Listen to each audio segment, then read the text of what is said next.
Hello and good evening. This is a little bit unplanned. I'm still waiting for Swis, but I thought that we're starting the show anyhow. I hope that he will arrive in short time. Please bear with me that you're only with myself. I'm trying to bridge the time before Swis shows up. Hope that this is okay for you guys. So good evening to everybody. And yes, please help me with questions so that I'm not totally by myself.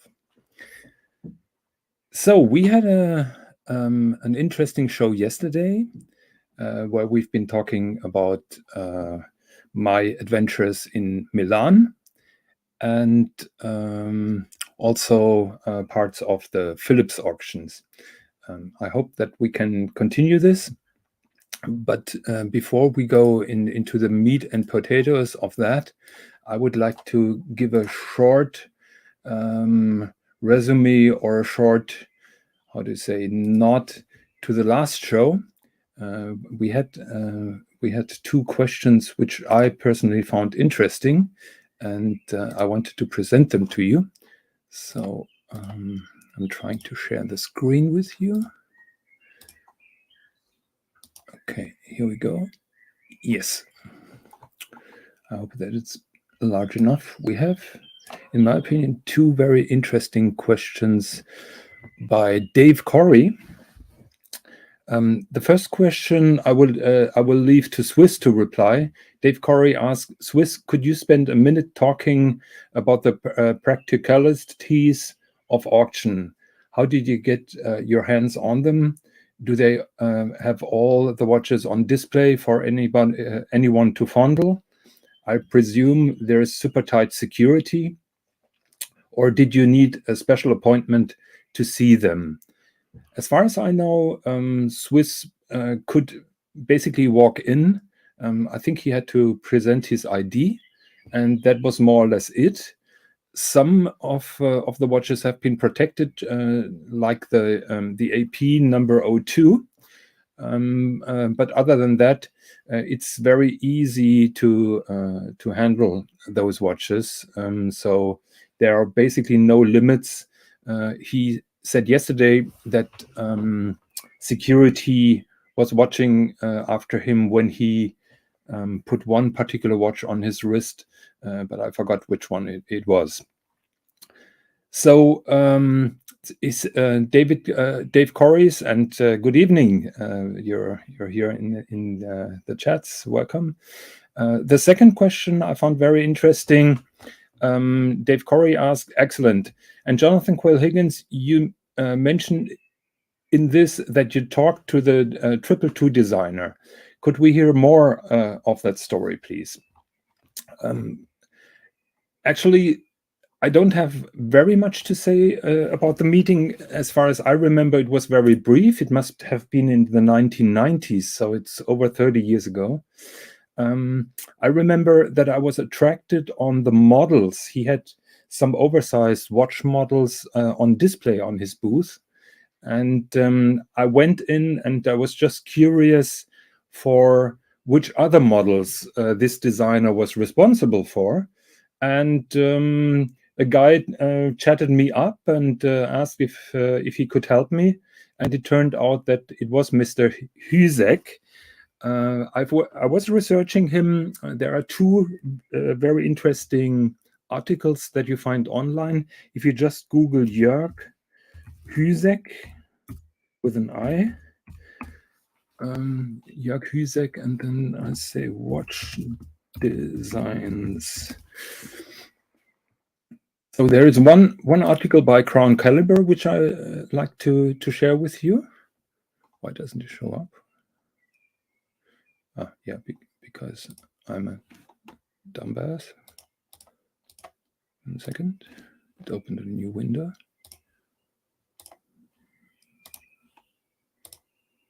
Okay. So there is one article by Crown Caliber, Unwound, and it mentions the brilliant mind of Jörg Hüsek, 4 of his most iconic watch designs. The article says that Jörg Hüsek was born in Germany, so it's no surprise that I could talk to him. But in the 1960s, when he was a kid, his family moved to Geneva, and there he received his education. At the age of 20, he went to Rolex to work in Rolex design, left the company 4 years later, and started his own company. And at the age of 24, his first big order was creating the Vacheron Constantin 222. So that was in 1977, and obviously it was quite successful. I personally don't see his signature elements that I'm just checking here the chats. Oh my God, he created the 22 at 24. The 222 he means. Okay. Yeah. So I don't see many of his signature elements that he had later on his watches. What always fascinated me with him was that he was evolving from this edgy watch design, where a watch had to be super flat and quite edgy, to a more aerodynamic design language. And you can see that on one of his masterpieces, in my opinion, the Tag Heuer Kyrium. So Tag Heuer, before the Kyrium, was a watch with a pretty simple watch design. The bracelet was not really integrated, and Jörg Hüsek gave the watch a little bit more volume, a metal bezel, and a fully integrated bracelet. And from what you see here is what he calls liquid metal, which in my opinion puts it pretty well. To me, if you see the previous one, that is a very edgy, cornerish metal. And if you see the evolving here, is that it's much nicer to touch. It's softer to touch. There are a lot of matte elements, while previously you had many polished elements. And in general, he added some volumes. So watches became bigger, larger, thicker because of that rounded shape. One of his key elements was also softening the winding crowns, just like you see on that Kyrium. That was also one of his signature designs. So Crown & Caliber is talking about his four most iconic watch designs, which is the 222.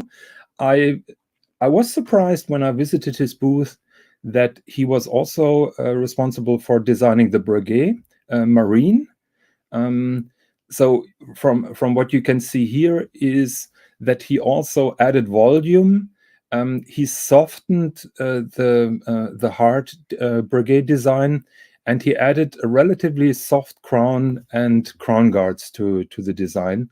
But overall, he made it significantly bigger and more voluminous. A fourth design, which also shows a lot of key elements from him, is the Tiffany & Co. Stream America.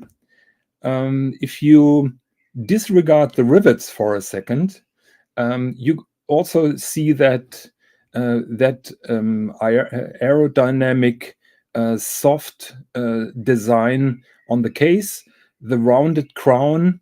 The watch has a lot of volume. It got bigger.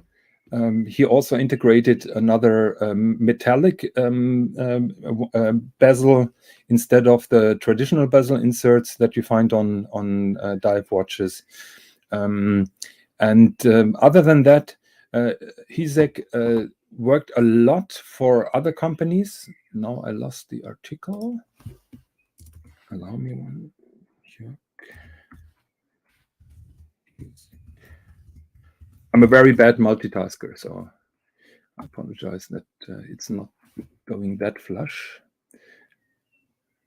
Yeah, there is another article here. Yeah, in Horror Box, which also interviews the man. Now you can't see it because I opened a new tab. 1 second, technical issues. Design. Okay. Here Jörg Hüsek is in how he looks like. Also the Stream America. Very posh building. Also the 222. And here you can see, for example, one of his gigs with Seiko, where he also put that soft design to a spot. I also know that he was responsible in updating the Ebel design. You have to keep in mind, Ebel was a very successful company in the 1980s when the two-tone hype was very high. The Datejust two-tone was king. Nobody wanted a Submariner or a GMT. And the competitors were Cartier with their edgy Santos and Ebel with their new Sports Classique with the 5 crowns that held bezel and the wave bracelet design, which was painful if you had wrist hair. Hüsek was also hired by Ebel and by Cartier, by the way, to update their successful watch designs in the 80s, and basically he added also volume and made them softer. One example would be the Ebel 1911, which was also under his reign. Trying to find some pictures for you guys. Yeah, that is a typical case for the 1911. Now I have to share the new tab with you again.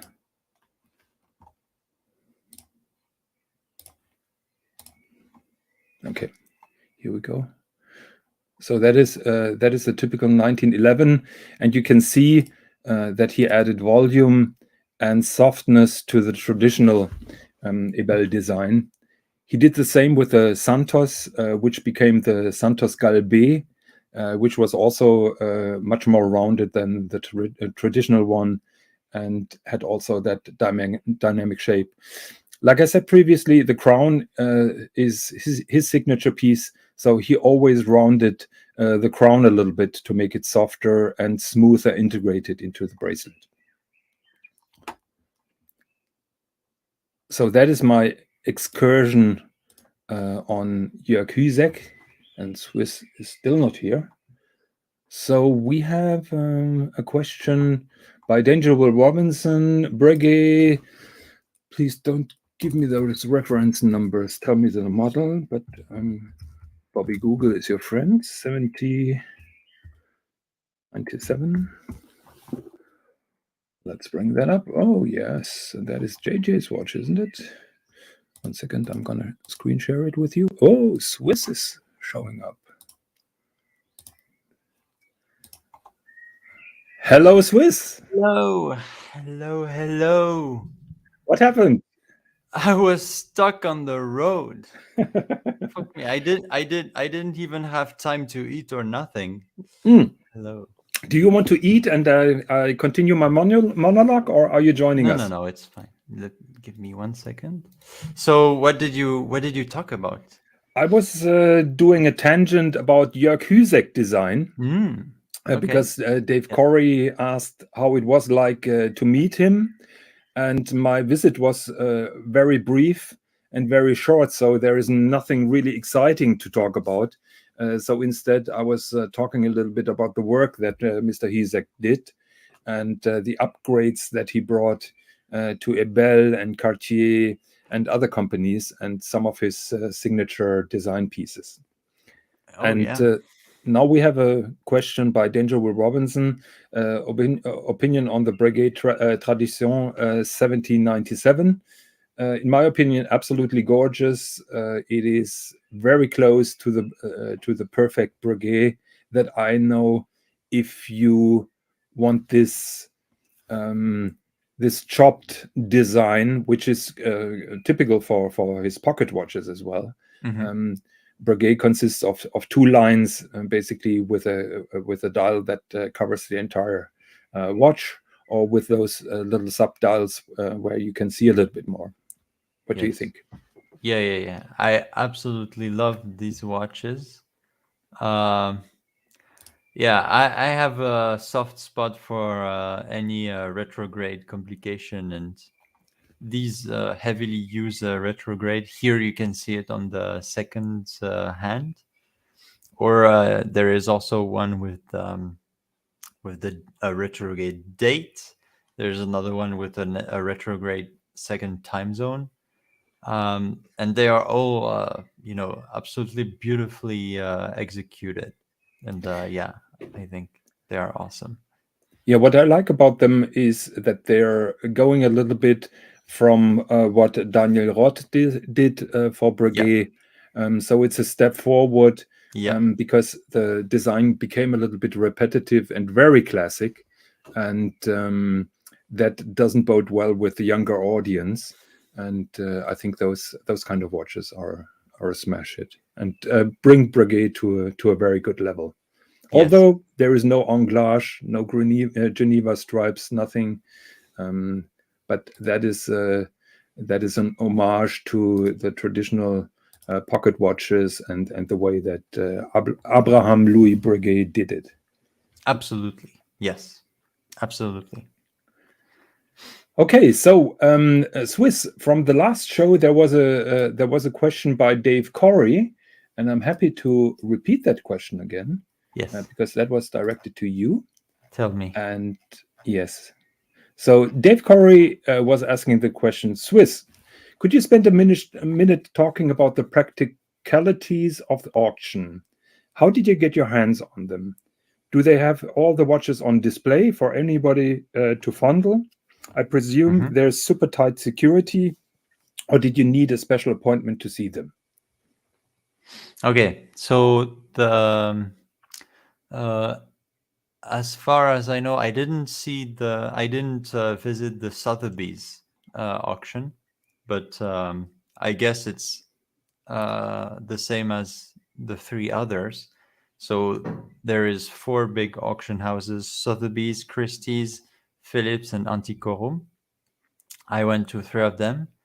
The biggest one is Phillips, where they rent an entire hotel resort for I guess 2 weeks.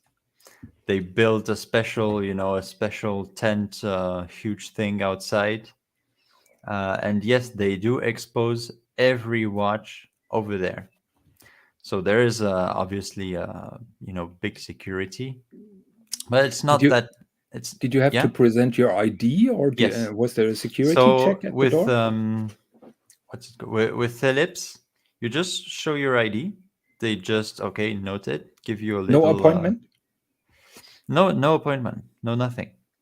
They just give you a badge with a number, and then you enter a big room, very big, with all the watches exposed, all of them. Even the what was it, the AP number 2. Green, even the green Patek, piece unique. Oh, really? That one was there too. Yeah. Well, we couldn't we couldn't touch that one. But other than that, you can touch every other piece, with some very few exceptions. For example, obviously those that are sealed, you cannot open the box, right? Or the A serial number 2 Royal Oak. This one was under a plastic seal too, and you couldn't take it out. Other than that, everything else, you just say, I want to see this one, this one, this one, this one. FP Jaune, Opus 5, Rolex, Patek. Any one of them. And they say, okay. They bring it to you. And then they leave 10 to other people. And you are on a table, by yourself. and you have all these watches, and you can touch them, put them on, try it, take photos, do whatever you want. And at Is the it end, you say, "Oh, okay, I'm done. Next 4, please." Yes, 4x4. is there a carpet on the floor, or are there tiles? Because I would be terrified that one of those dump asses Yeah. So destroyed on the them. floor, it is carpet, but the the table is not carpeted. It's Yeah. a wooden table, but Yeah, but people put them on the wrist, so they leave the yeah, table kind of. yeah. I mean, you could drop it on the table. Yeah. So GS Superman has received his creator Aichi. GS Superman, I left you a message over Discord. I was just asking how you like it. I would really like to I know think how. he's over the moon about his Yeah, for his a good HG. reason. Yes. So yeah, absolutely. Just no appointment. Anyone can go. Anyone can see. Anyone can come. Same for Christie's. Didn't even have to give my name. I Hmm. just went over there, and Christie's was like 80% Patek, 15% Rolex, and a tiny few other watch brands. But it was mostly only Pateks, which was very disappointing. And same, everything is displayed. I want to see that, and they bring you everything. Look, Yeah. I'm very happy that enthusiasts have the chance Oh yeah. to be that barrier free.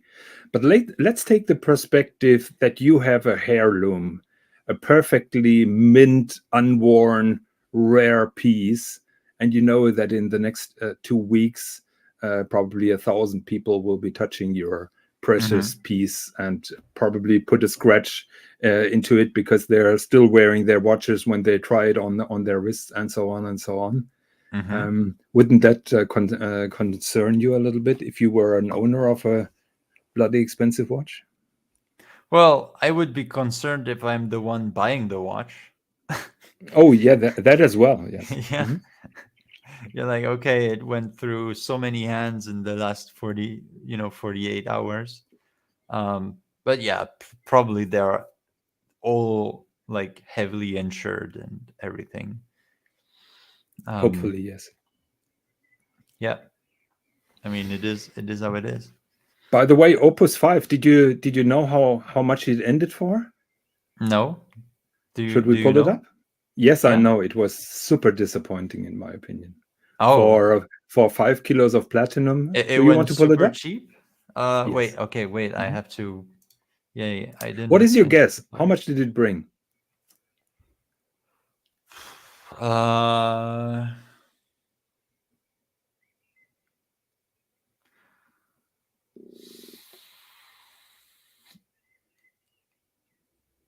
150. Far less, as far as I remember. I've Okay, I've okay. just Let been me let browsing the me. auction. I think it was like 50. What? Yeah. Okay, let Pull me it up. bring it up. Pull it up. Wait, why is nothing working? Okay, there it is. Fitlit. Oh, yes, I agree. Auction results. Boom. Meanwhile, share screen. Share screen. Tack. Okay, so Geneva watch auction.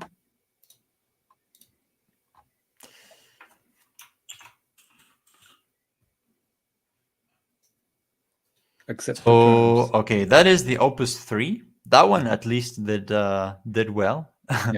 Yeah. 200 over 200,000.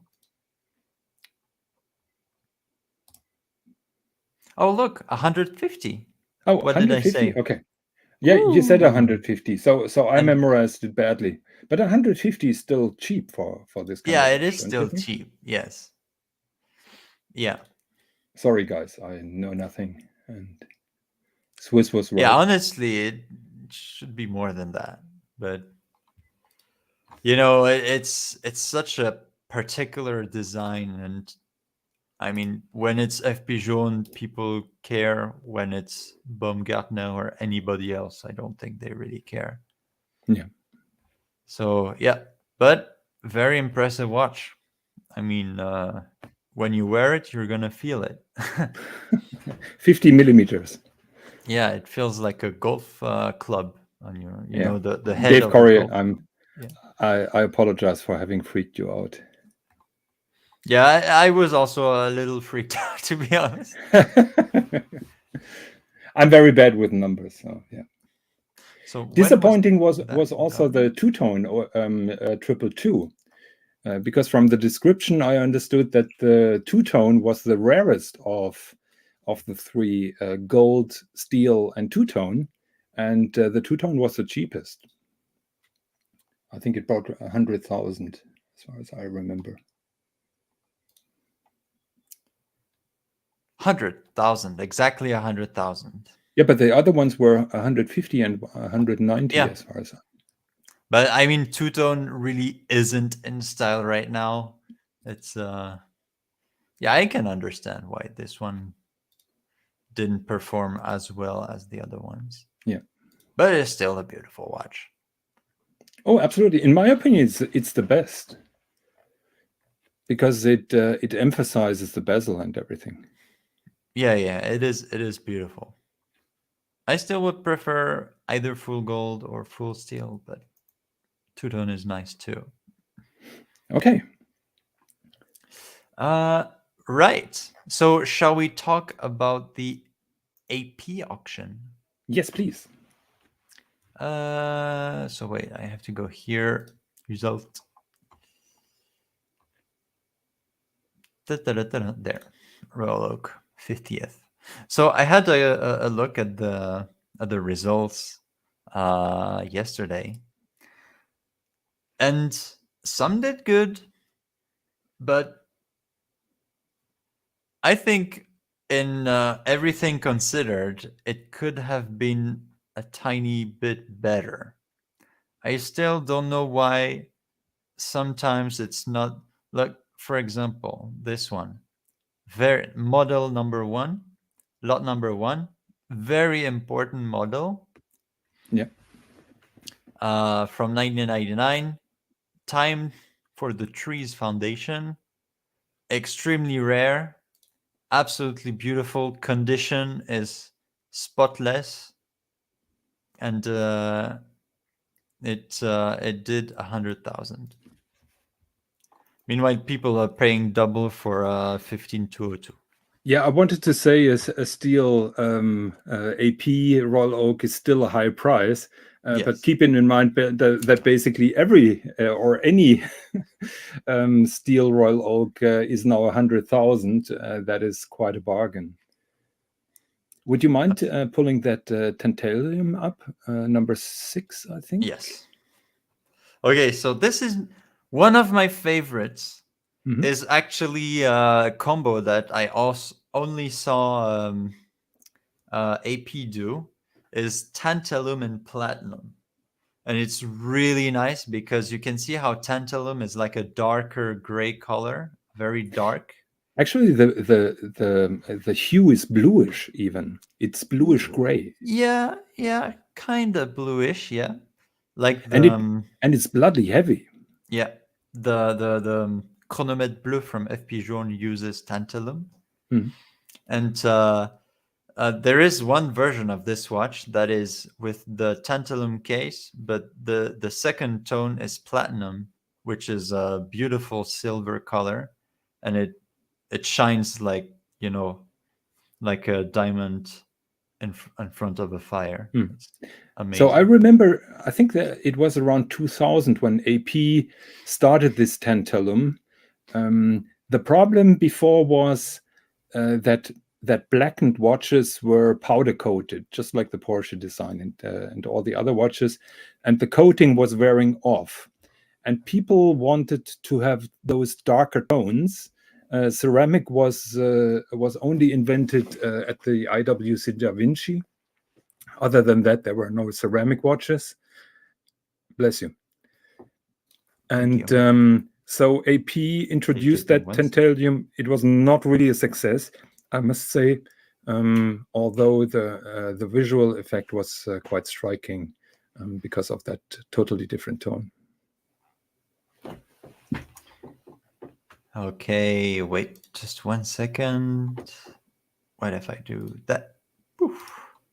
Okay, I should have a ton of AP photos up there. There we go. Oops. Yeah, this is 33 though. And even though it's 33 two-tone, as we said, it's not going to be the most popular one. It still did 50,000. Now this is a good price, I think, for that it got. It got a good price. Yeah, I love that combination. Yeah, but for example, look at that one.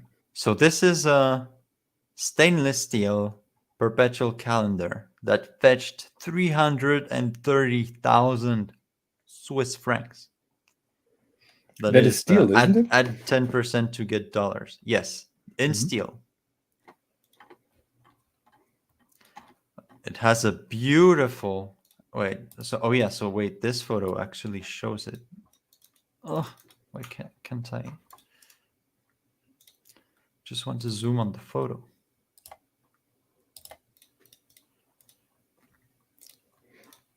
Why is it?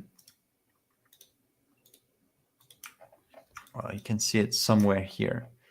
Has a beautiful nacre dial, mother of pearl. So this is, I have to say, this is impressive. This is beautiful. But yeah, this one fetched over $300,000. That is a lot of money for that watch, I would say. I would say that is a lot of money. And you know, those where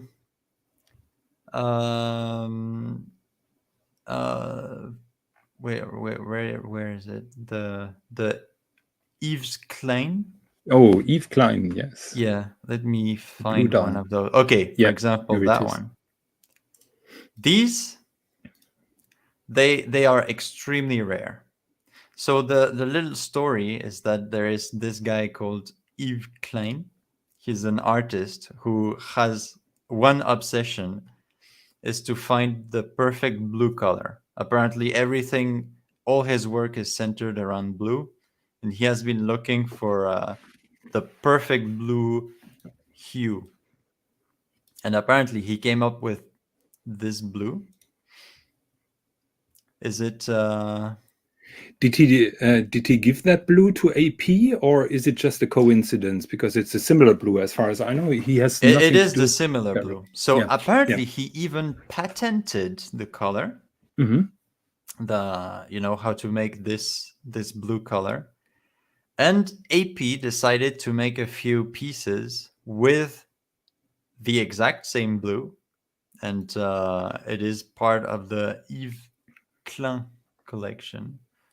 Wait, they talk. Virtual. So produced in 1998 in 315 pieces in steel, 430 in yellow gold, and 68 in steel.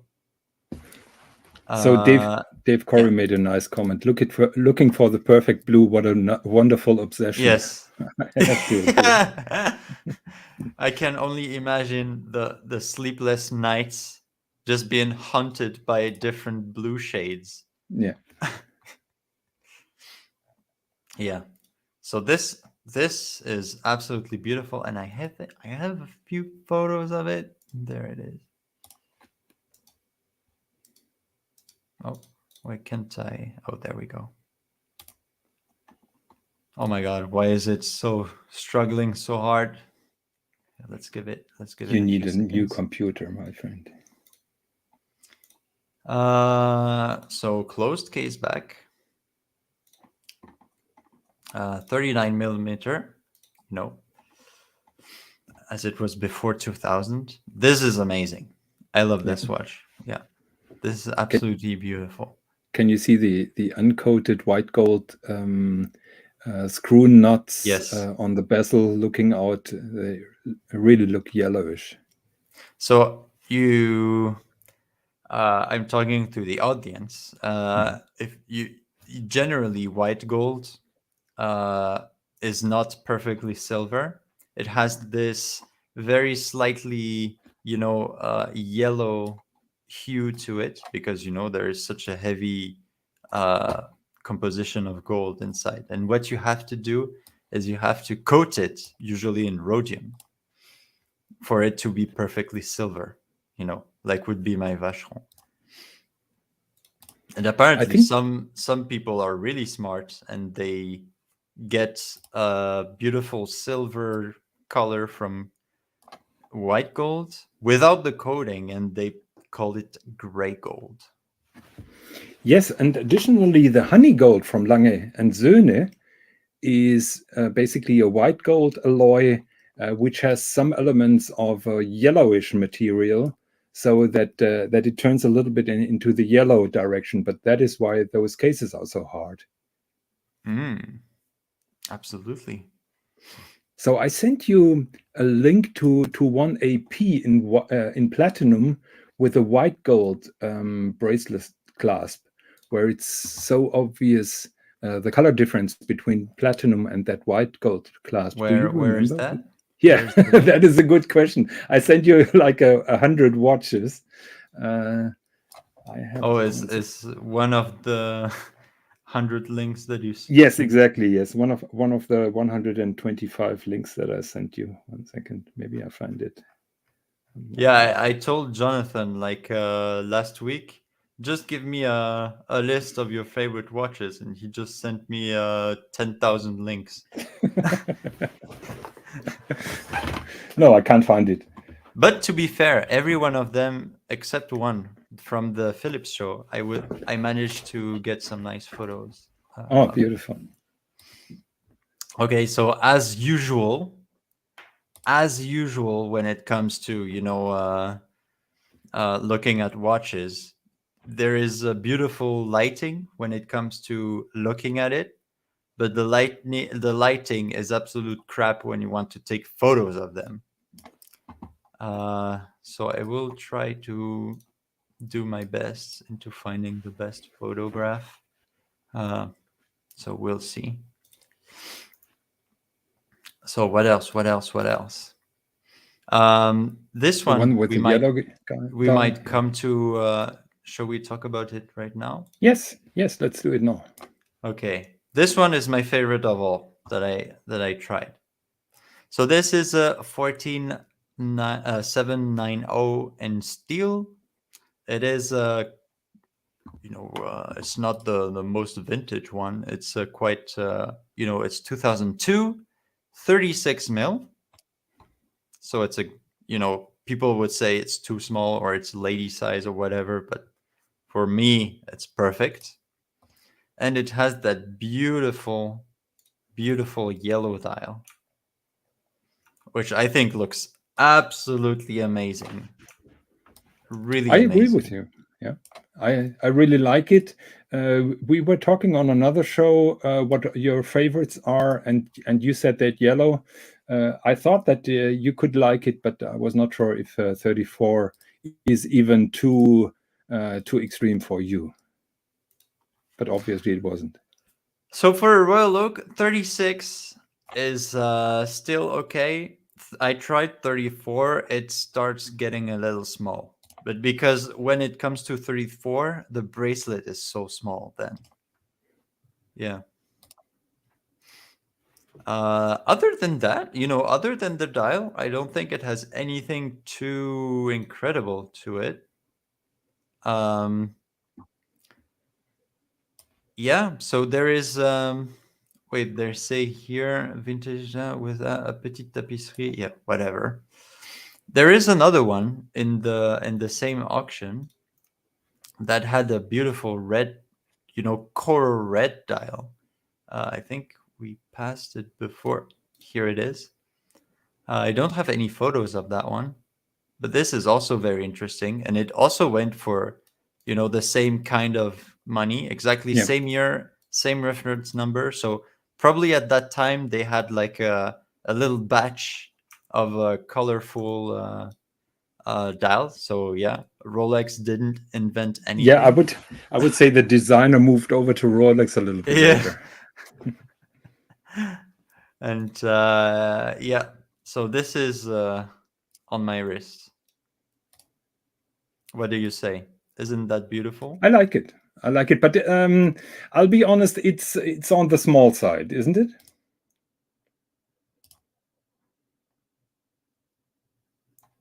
Swis, you're frozen.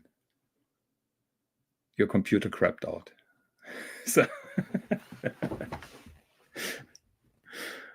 okay, now we are waiting until Swis is booting his crappy computer back again, and I'll run the show a little bit by myself until this view will change a little bit. 1 second.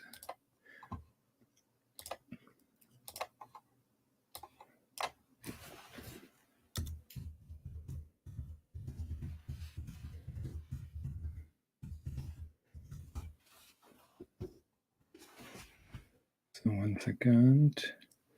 I'll try to find the auction for you.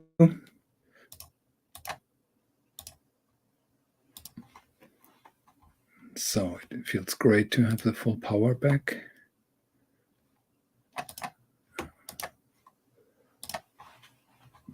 So, okay, we are here. And I'm trying to pull something else up. Yes, remarkable in my opinion were those Tuscany dials. I have been told about those. Yeah, GS Superman, you're right. Those are Rolex OP homages. I'm not sure if you've seen that Tim is trying to talk to you. I can assure you that he's spreading a lot of lies. But other than that, let's move on. Yeah, those Tuscany dials. I have been informed, or I heard the term the first time half a year ago. I had no idea what those are. Obviously, those are hand-hammered, very rare, probably 20 in total only made. And this one sold for 804,000, which gives you an idea how rare that is. Additionally, the watch is in platinum. Just have a look at that, the dial structure. So number one, yes, we had number one, Time for the Trees, and that was a limited edition where they made the tapisserie a little bit different than usually. Have a look here. So there is the royal oak motif done on the dial. So what else was interesting for me?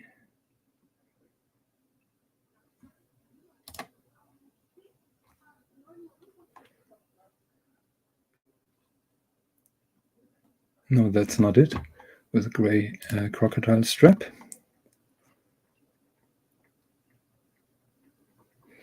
Here another blue-oriented dial with gold highlights.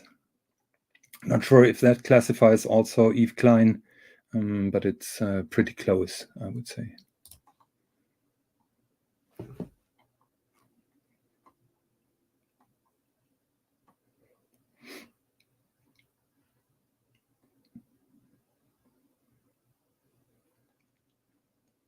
So we're moving downward. There was a book sold for 40,000 Swiss francs, but that was for charity. So take that result with a grain of salt. So obviously some high rollers have been bidding on those. And the black AP jumbo, presumably worn by Karl Lagerfeld. In my opinion, a very interesting piece. Obviously, it didn't come from the factory like that. So it had been an aftermarket job at some point. I've read that the New York boutique later issued a blackened out edition of steel Royal Oaks. But Lagerfeld was obviously one of the pioneers in that field. You see how not advanced that kind of technology was. shows heavy wear around the edges. Many people said it didn't age very well. I tend to disagree slightly. This watch is like 25, 30 years old, and it still holds respectably, in my opinion. But here you don't buy the condition. Here you buy the provenance, and you're buying Karl Lagerfeld's watch. So that went close to 1 million, as far as I remember. Yes, 937,500. So when Swiss allows, I would like to move on to Sotheby's.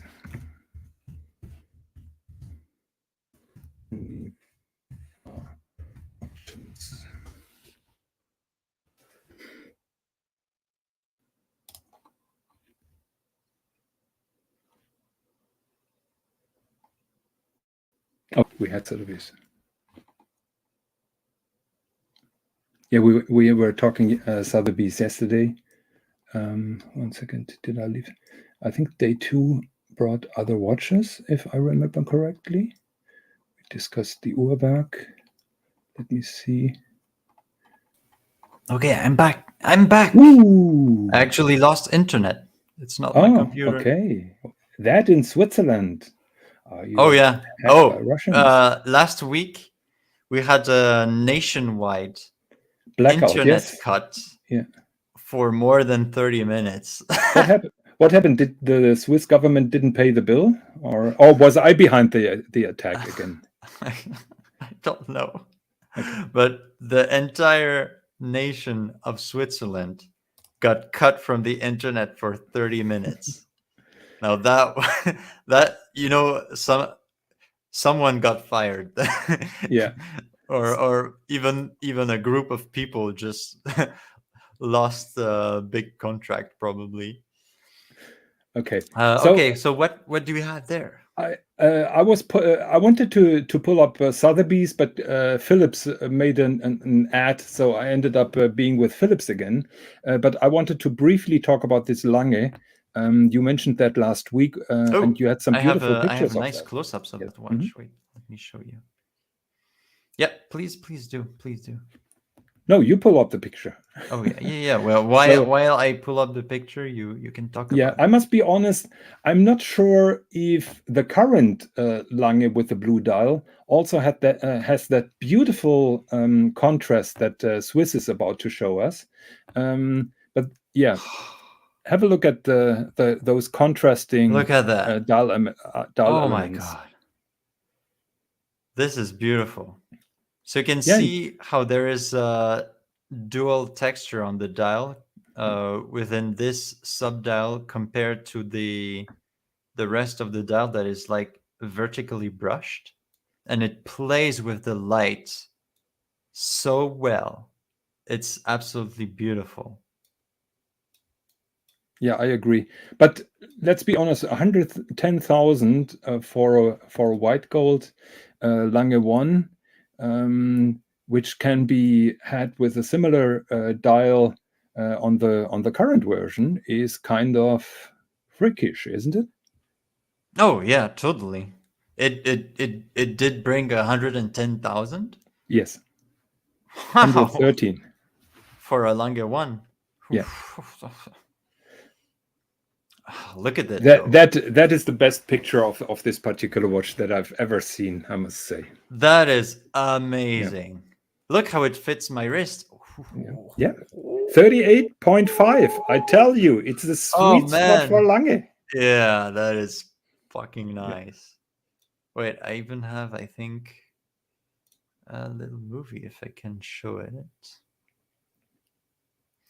We'll see. So the movement is still the older movement. Yes, that is right? The older movement. I'm gonna pull that up. Oh, it is manual wind. Of course, it's manual wind, and it has the 2 little islands on the movement. Do you have a movement picture, or should I pull it up? Oh, of course. Wait, I have it right here. Yeah. Oh, it's gonna take 30 seconds to load. So, but the blackout was not your computer, you're saying? No, my computer is still holding up, even though. Uh-huh. But this, I don't Is the know why. fan running? This is fucking Google Drive. I don't know Okay. why it's so fucking slow. So Okay, there the it old is. movement you can identify by those two islands in the main bridge. The new movement doesn't have those separate islands. Oh, Mrs. Higgins is in the chat. Hello, Mrs. Higgins. Good to see you. So the difference between the old movement and the new one is that the date jumps instantly at midnight, which is nicer, and they had some heavy modifications also on the balance and so on. So I won't bore you with details. McLovin is saying Happy Mother's Day to Mrs. Higgins. Mrs. Higgins is not a mother, but Do you always have appreciated. some hidden secrets? No.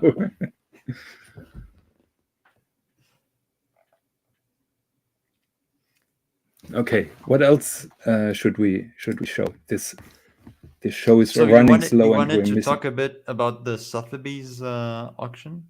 Oh yes, with pleasure. Yeah, I didn't. So this is the one I did not visit, the Sotheby's auction. So I don't even know what they have to offer. So wait, let me. Let's have the overview. I think I'm gonna memorize it. So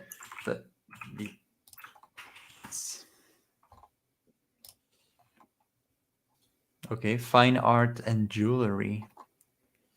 Auctions calendar. Important watches part 1. I think this is it. Oh, it's actually not. It hasn't happened yet. Yeah. 10th of May. 10th of May. Okay. Yeah. So tell me, which one So, should we 1 second. should we bring up? 1 second. I wanted to share the screen right now. I have it right there. Yes, what I wanted to share was lot number. Oh, there's a lot of Pateks. Number 13. 13? Yes. That one. And I'm going to be brief. That is the perpetual calendar in 36 millimeters, reference 3940. That was the most expensive perpetual calendar you could have. It was like 50% more expensive than the AP when I was working. Today considered to be slightly small. In my opinion, still a gorgeous watch. But look at the engraving. Yeah. On the case back. That is why I wanted to show it to the viewers. That is Egypt hieroglyphs. And it is supposed to say, "May you be content and pleased." What a beautiful engraving, isn't it? Yeah, that's interesting. McLovin says that Mrs. Higgins has a big kid in Mr. H. And then she confirmed it. Yeah, McLovin is bringing me in trouble. So can we pull up number 14, which I also found very interesting? Yeah.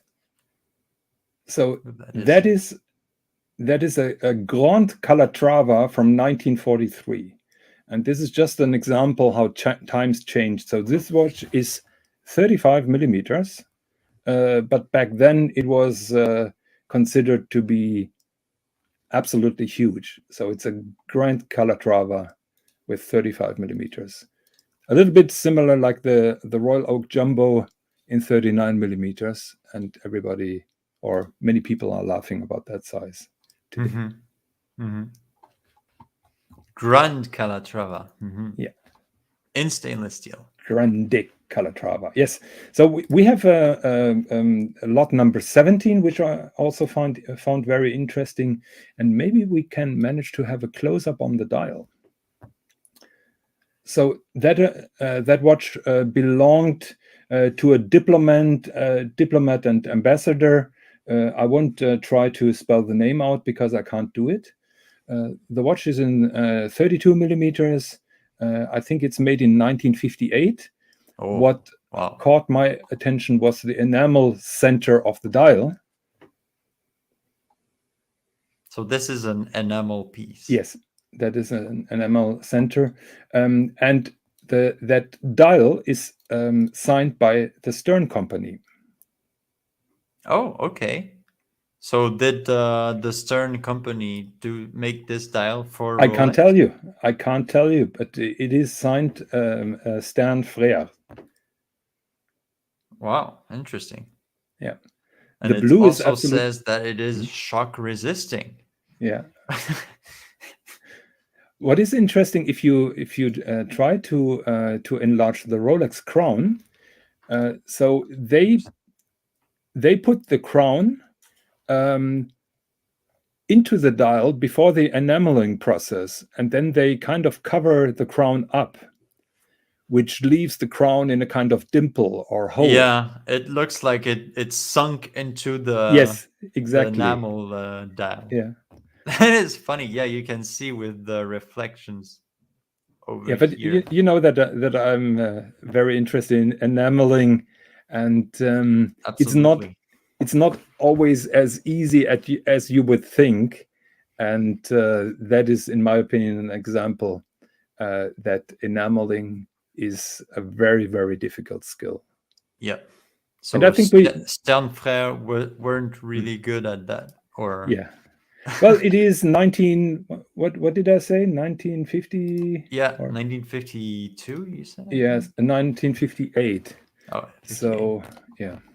It's like a Black Bay 58, but this is a Rolex wristwatch. Yes, agreed. Can we pull up lot number 34, please? Yes, sir. FP jaune sortigraphe. Let's go. Yeah. I just wanted to recapture the centigraph and maybe pull a picture up, a video up, how that Yeah, that thing works. I had one of those. Ah, did you let it run? Nope. So give it a few seconds for the photo to. Oh, they have a shot of the beautiful back. Wow. Mm-hmm. Now this is cool. Okay, so for those who are wondering, it is called centigraphe. Centi, which is the prefix for 100. 1 Graph. second. Let me just pull up the video. Okay.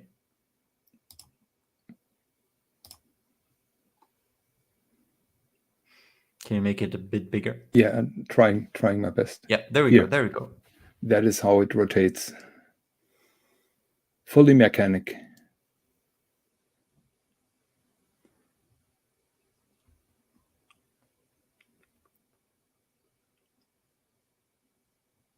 And the irregular movement is because of buffering. So basically, it stole Zenith's shtick of the Yeah. of the 1/100th of a second chronograph. Yes. Mm-hmm. Yeah, there I have it in my hand. So this one was on the bracelet. You can see here, it's like the sports line on a bracelet. That weighed a ton, a freaking ton. Way more than the, for example, a full gold Nautilus. But it's also because the whole movement is in gold. Yep. It's very impressive. So it's as much gold as you can get. Yeah. Let's go back. Okay, so this is the first draft when it came out as a dress watch. And yes, so how it works, it doesn't really have the precision of 1/100th. But because it is analogous, he just makes a foudroyante that has 1/100th of a second. And whenever you press the stop button, it just breaks the second hand, and this theoretically gives it the 1/100th of a second precision even though there isn't like a wheel inside, that mechanically gives it 1/100th of a second.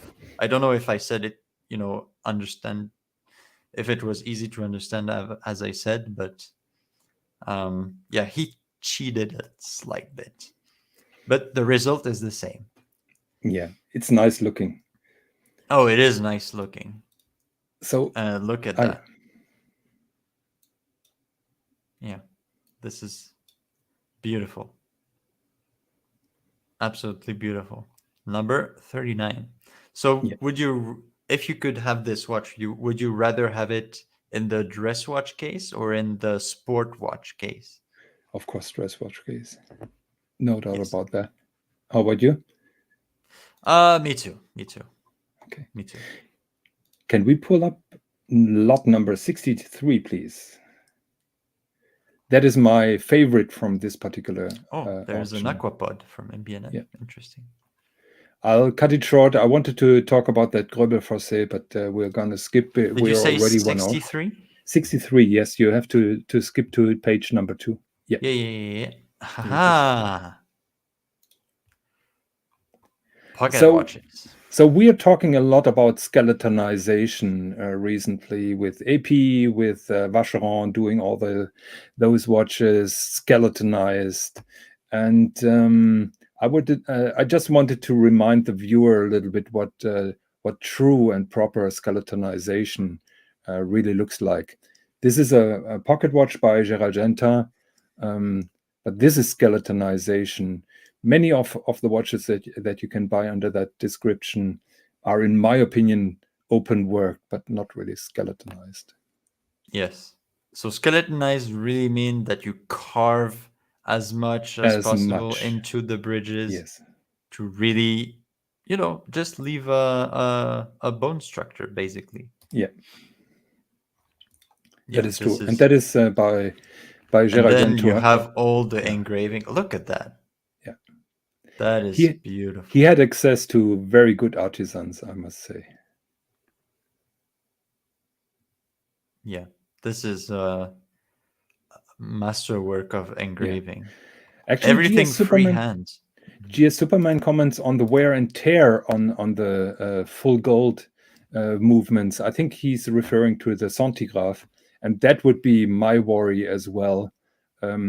That fast running 100th second hand would cause a lot of wear and tear. Yeah, but on the movement. Even if it has brass bridges, everything is within the jewel and the chaton. So wear and tear would be exactly the same, because the gears themselves, they are not made out of gold. The bridges are made out of gold. So McLovin says, McLovin says, I came here for the drama, not watch talk.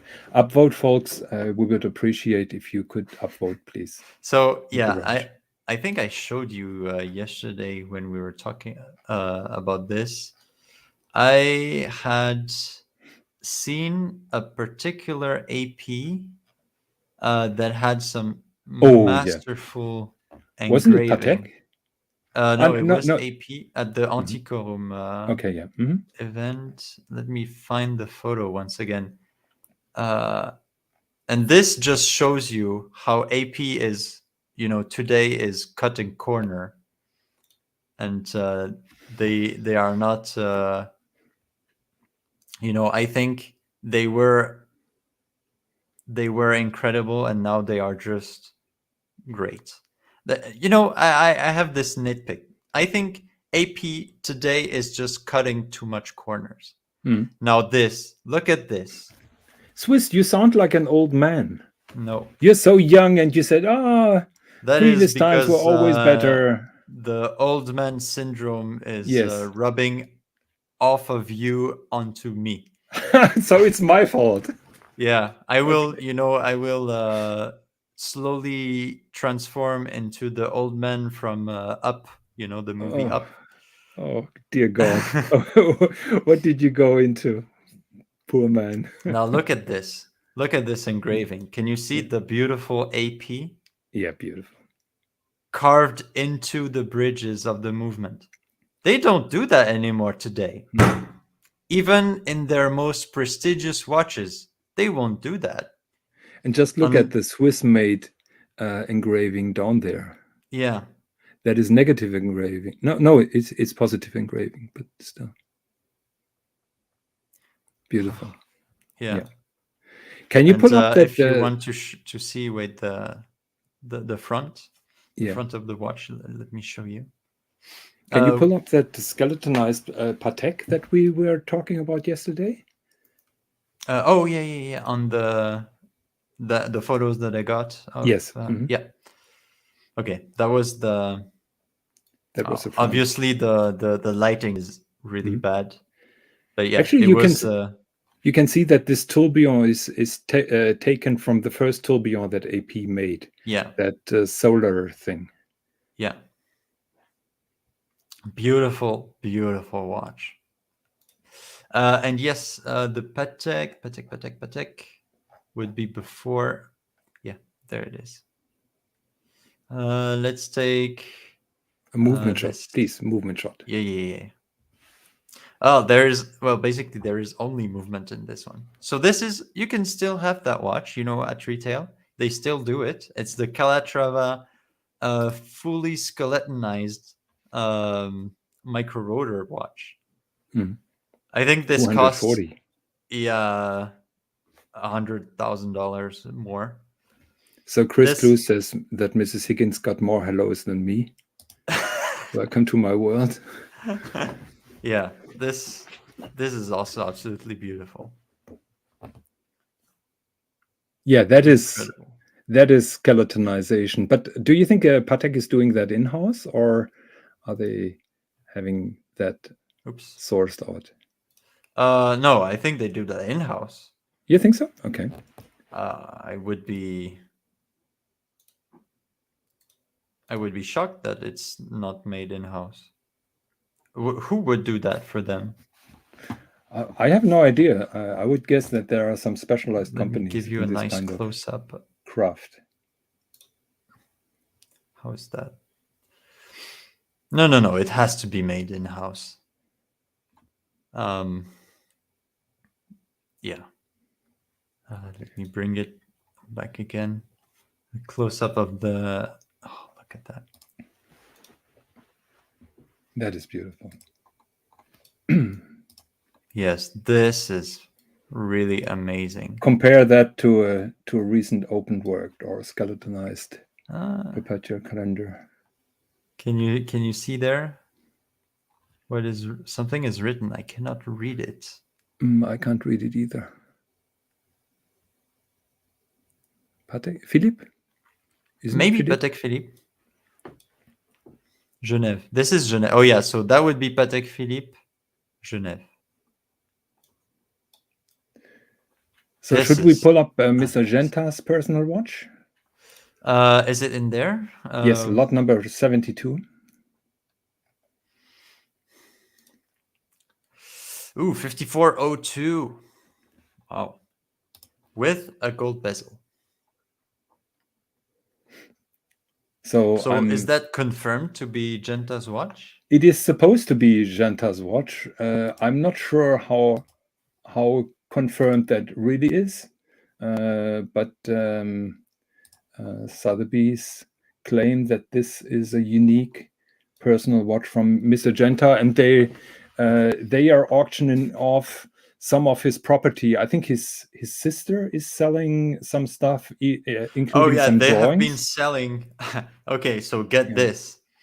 The sister, she still has all the initial drafts. The you would call them croquis in French. So the artwork of every watch. So actually, he used, for every watch design that he had in mind, he would make a painting out of it, 1-to-1 ratio, in a small paper like this, with a painting of the watch, and they are selling the entire collection. For example, the painting of the Royal Oak, the very first ever draft of the Royal Oak, the piece of paper sold for more than $750,000. And there's basically a bunch of them. So, also, for example, the Nautilus and everything, but a lot of other design that you never saw before because, he just couldn't make them all. So Sotheby's is supplying an extract of the archive that it has been bought by Mr. Genta. Wow, that is nice. In 78. Yeah. Yeah.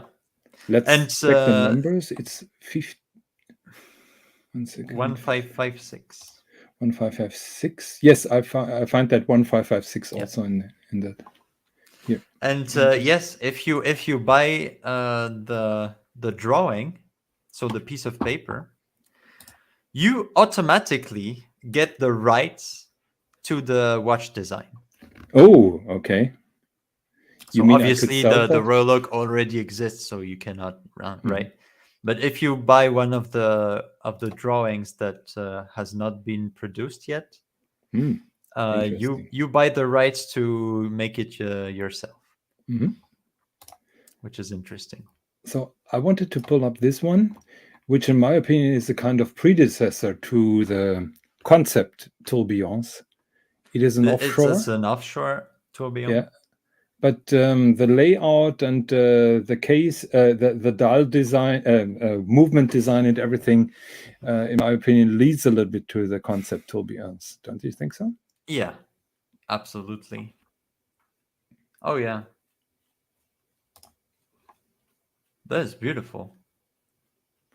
I kind of like it. Titanium case. I'm not a big fan of offshores, but that one is really good. I'm happy that you approve. So what else do we have?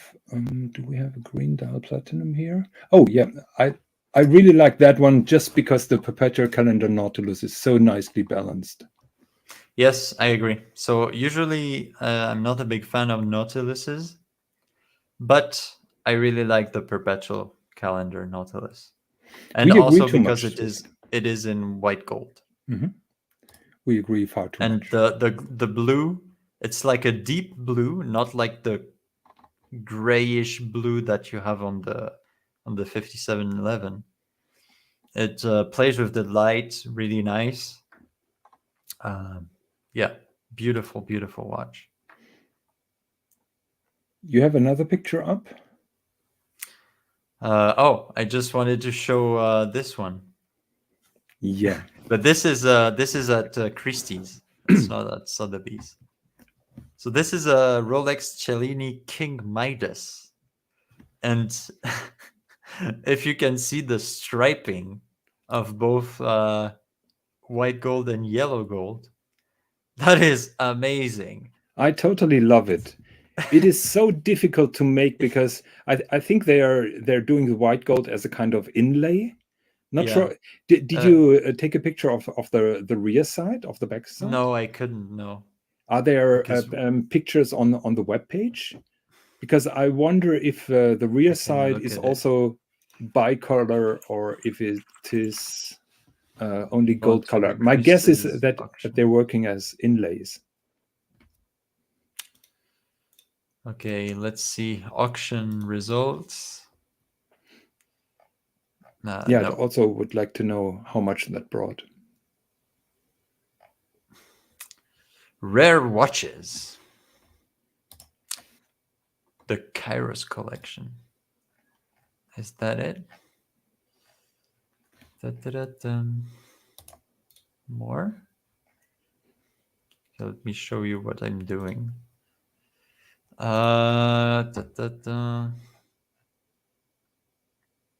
Oh, fuck you.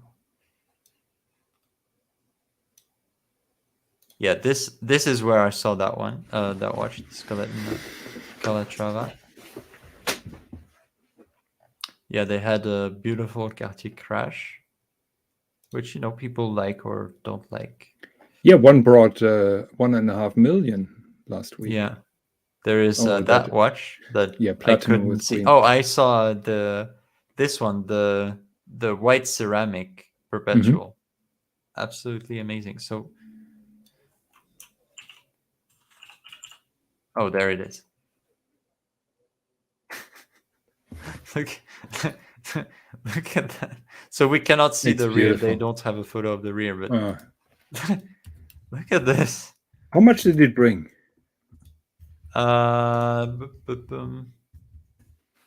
It is not sold yet. It's Okay. tomorrow that it's gonna sell.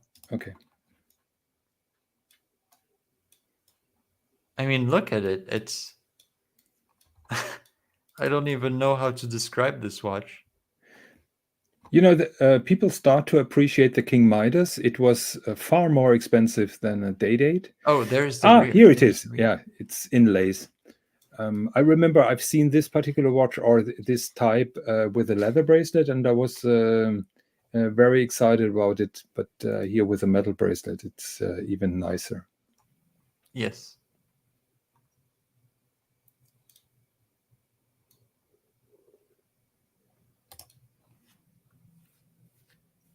And it looks perfect condition, doesn't it? Oh, yeah. It looks in perfect condition. Yeah. McLovin saying Swiss. Swiss. Yes, sir.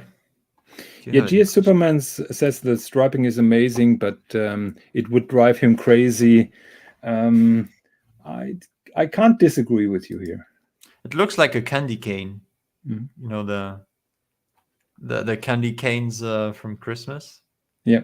With the spiraling pattern. Yeah, you're right. This is I like just wanted, yeah. Oh yeah. Can we go back to the overview, because there was a Piaget gem covered, and just because I've been a bad boy bashing on Piaget, I just wanted to pull up one of their typical jewelry watches, which is amazing in work. This is not for us guys, but it's a beautiful jewelry watch, and you have to appreciate the heavy gem setting on that one. So heavy, that is typical heavy. Piaget. Dude, I mean, I would be afraid to cut myself on that watch. Yeah, but you're not wearing it in situations where you're bound to cut yourself. So basically, you're just going to a cocktail reception or to the opera with it. Okay, so this is a question that I often ask to people. Do you ever see cocktail watches coming back? You know, those very, very thin, very fine with those beautiful full gold mesh bracelets. You see what I mean? Are you talking ladies' watches or men's watches? Men's watches. Is it ever coming back, in your opinion? I think they had in... I think the recent trend is going to prestige brands, brand recognition. So this subtle concept of watch, wearing it under the cuff and being very discreet and subtle, is at the moment out of time. Yeah. So it will take a long time until they come back. What do you think? Yeah.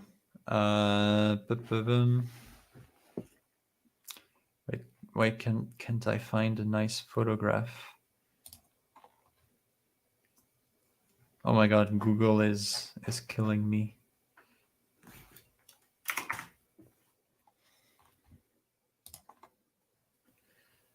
Okay, whatever. Let's move on. Anything else that we should look at? Can you go back to the back view, because I'm not able to see an overview here. I don't know what is going on. So this is my. We have Sotheby's, Christie's. What shall we look at? Should we go to Christie's then? Yeah, right there. I am at the Christie's auction. So I had this watch in my hands. Beautiful. That is, my favorite AP, alongside with that other one with the yellow dial we saw before. With the contrasting subdials? Yeah. That looks beautiful. That. So that ceramic is absolutely beautiful, and actually, I learned something. Uh, you can distinguish earlier models from later models, because apparently, I don't know if there is a photo of the back. I know that I have a photo of the back. I can show you. Where is it? I saw it before. There, and let me show you. It's a bit disgusting, but it has to be said. If you can, so you can see that there you have those ceramic. The whole bracelet is ceramic, and they are held by by springs, metal springs. Oh, okay. And what they do now is that they coat them. They PVD coat them, because before that, they were, just regular metal, bare metal, and it used to wear off and Rub off. totally stain Oh, the the bracelet of the watch. You not can good. see here, for example, yeah, Okay. it Yeah, just stay look. away from white. Yeah, exactly. Yeah, white is it's a stain magnet, and yeah, it isn't pretty. So GS Superman says he's an old school and believer of 300 less than 40 millimeters for a formal event. Yes, but leather strap, or would you find a nicely fragile metal bracelet also acceptable? I think both are nice. I think for me, what's important is a thin watch. Thin watch So to McLovin make it. says he would wear this on a cocktail party. That I would wear an AP Royal Oak offshore. no, it's an offshore. Okay, so Yeah. no, I just saw Royal Oak and I thought he was commenting on that. Swiss, can you pull up the lot number 93, please? On Christie's. Yes. Yeah, give me 1 second. 93.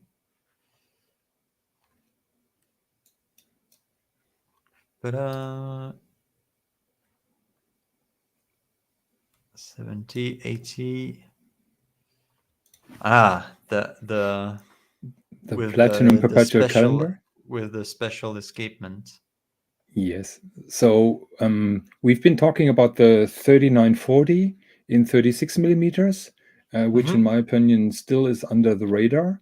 Yeah. And now we have the 37 millimeters in platinum with that contrasting dial, which I find very, very interesting. I think it's really beautiful.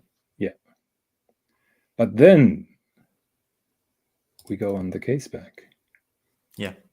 This has it's called the Advanced Research escapement. They even carved a loop within the display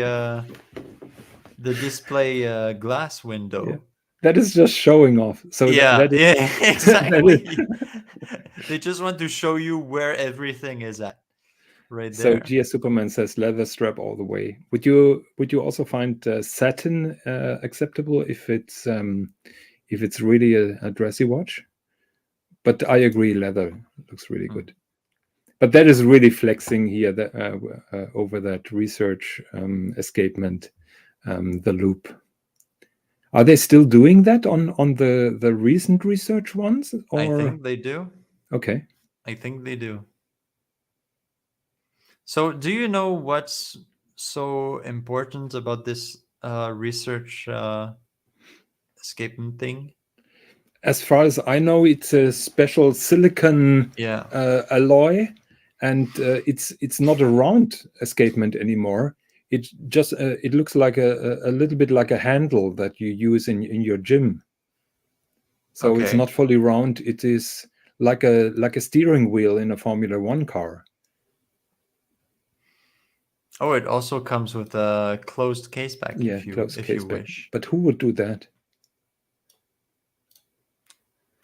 I don't know, but hey, it's more platinum that comes with it. So Yeah, that's true. yeah, the movement I'm is nice. I'm pretty sure this goes over 80,000, Oh, it has to. I would which say is even over 100 maybe. mm. Or is What I that too really much? like is that contrasting dial with those buttons in yellow gold, which is a little bit a slap in the face for a platinum watch, but I kind of like it. What do you think, Swiss? Yeah, my only nitpick is those numerals are a tiny bit pronounced. Hmm. Other than that, it's a very nice watch. Yeah, they always do that. Okay. Anything else? Wait, give me 1 second. So Oh, there's the white gold. The white gold. This could go close to 1 million. I don't know why it's so damn popular. yeah. It's a white gold travel time aquanaut with this, open heart thing right there that I think it's so ugly, but hey, it shows the pusher action. Yeah, And it's not really for me. yeah, me neither. But these go for big, big money, like 500,000 Yeah. and more. And people are Crazy. lining up, yeah. Oh yeah, and all the superstars they have that. Yeah, So we have and it number also had 100. the advanced research. Look at that. Yes, you said. 149. I wanted to show how uncoated white gold used to look before then they changed the alloys. I think, yeah, that looks more or less yellowish. So It guys, looks this is like silver that tarnished a bit yeah. too much. So this is how untreated white gold looks like. So maybe people understand that it has to be rhodium plated, just like they did on the bracelet, by the way. So you can see quite a contrast here.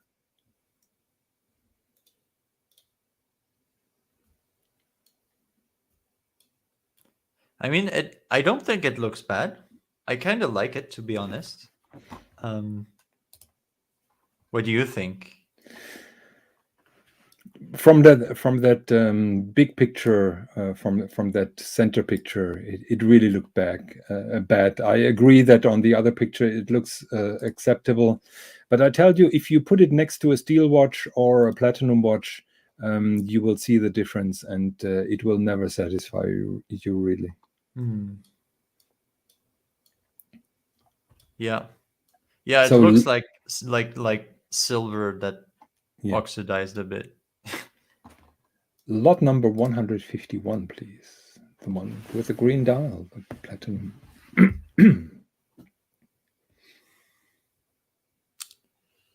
There it is. The 50th. Oh, is it the 50th? I don't think so. That Well, was last year. No, it's not 50th anniversary. It no. must be 49th. So it's 49th. 15202. It is In the platinum, yeah, heavy piece right yeah, there. Very jumbo exclusive. with the JLC movement, platinum green dial.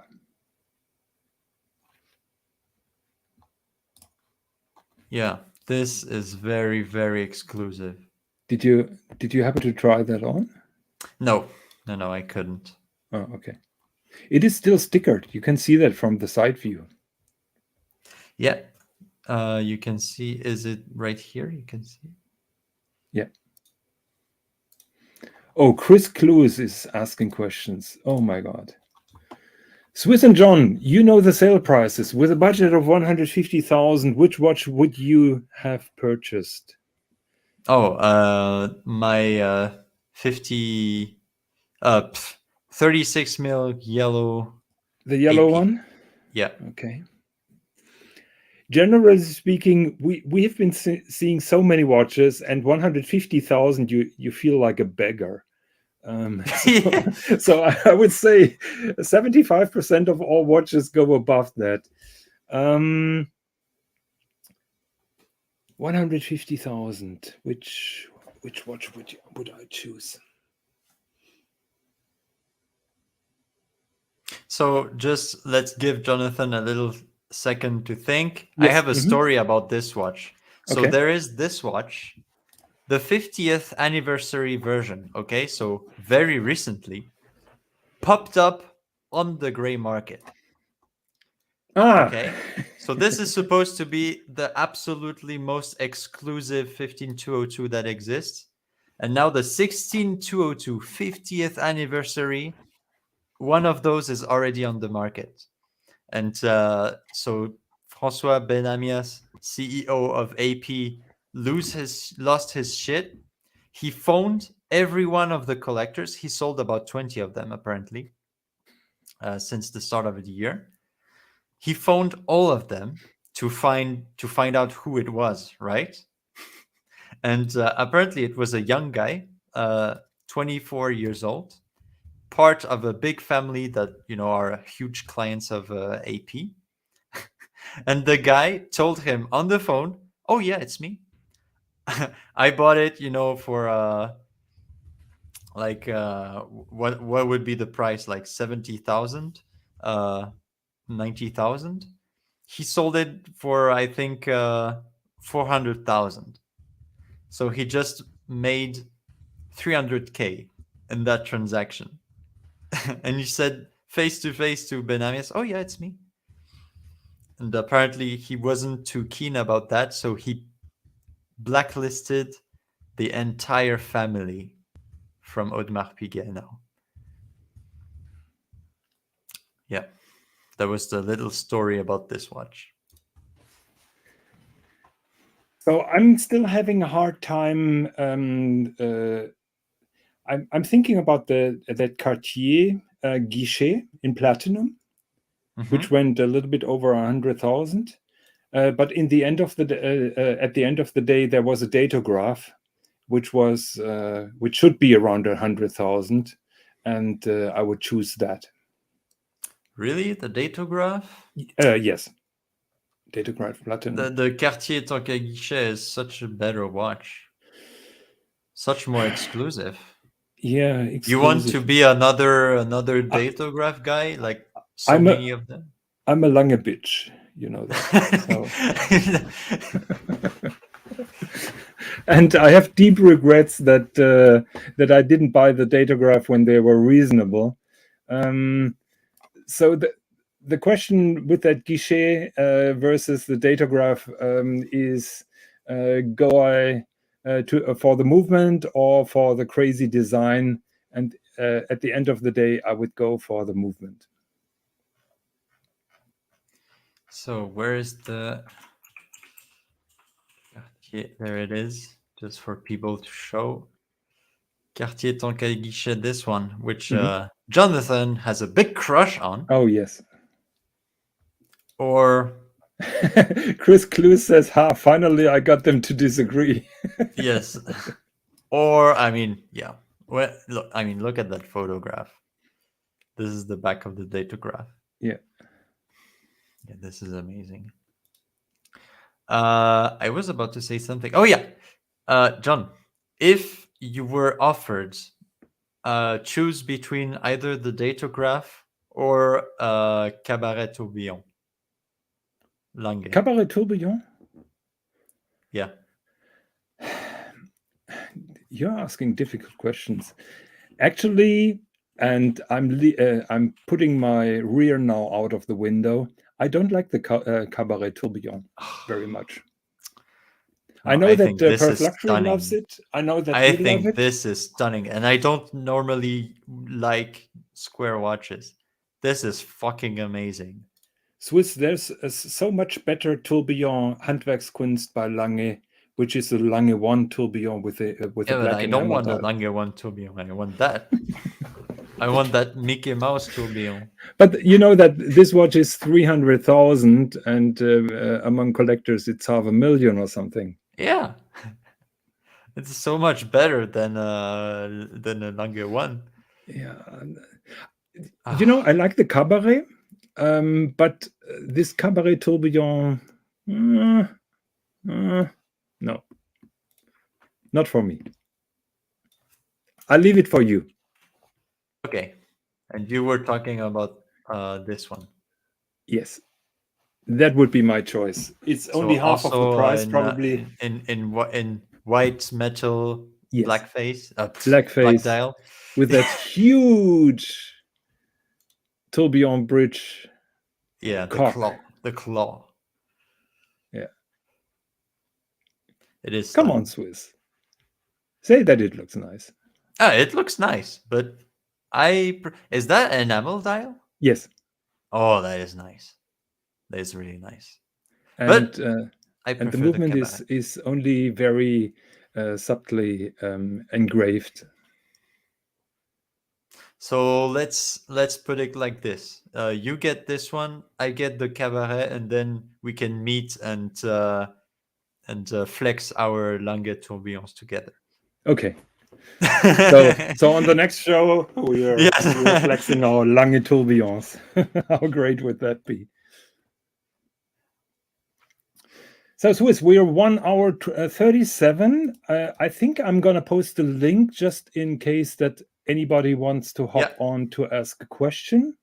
Absolutely. If you're shy, you're welcome to join us a little bit later in the after show. I hope that we could pinpoint to some of the pieces that we love. Geneva over this weekend and the next weekend is really crazy, full of watches. We couldn't cover them all, but I hope that it was a little bit interesting and a little bit off the beaten tracks from the usual. Look at stuff. that. I was talking about that before. So Mhm. this is titanium and Yeah. platinum. But can you see how the platinum shines Yeah. compared to the titanium?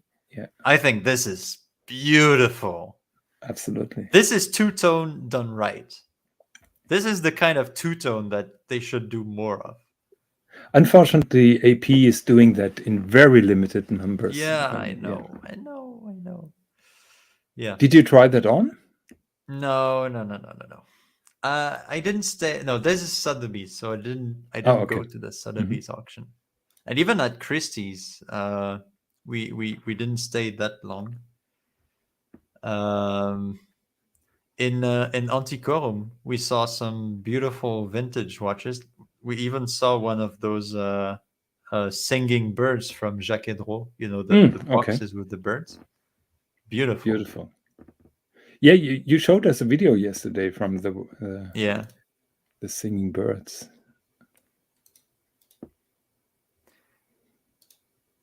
So, any other lot that we should talk about, or maybe I think everybody's exhausted. we should. Yeah, everybody is exhausted. Okay, so I'm sorry once again for being 20 minutes late. Thanks, No Jonathan, problem. for starting without me. It was a fun show once again. I always have a very big pleasure talking about all these beautiful watches. I hope you in the audience you also enjoyed it and maybe learned one or two things. And I would say we did post the link in the chat if you want to join us for the after show. And if not, well, I would say until next time. And thank you so much for following us. Thank you, Jonathan, for making this show with me. Thank you for not leaving me alone. Yeah, absolutely. So, guys, see you next Saturday. We are looking forward to it. Yeah. Swiss, run the trailer. Bye-bye.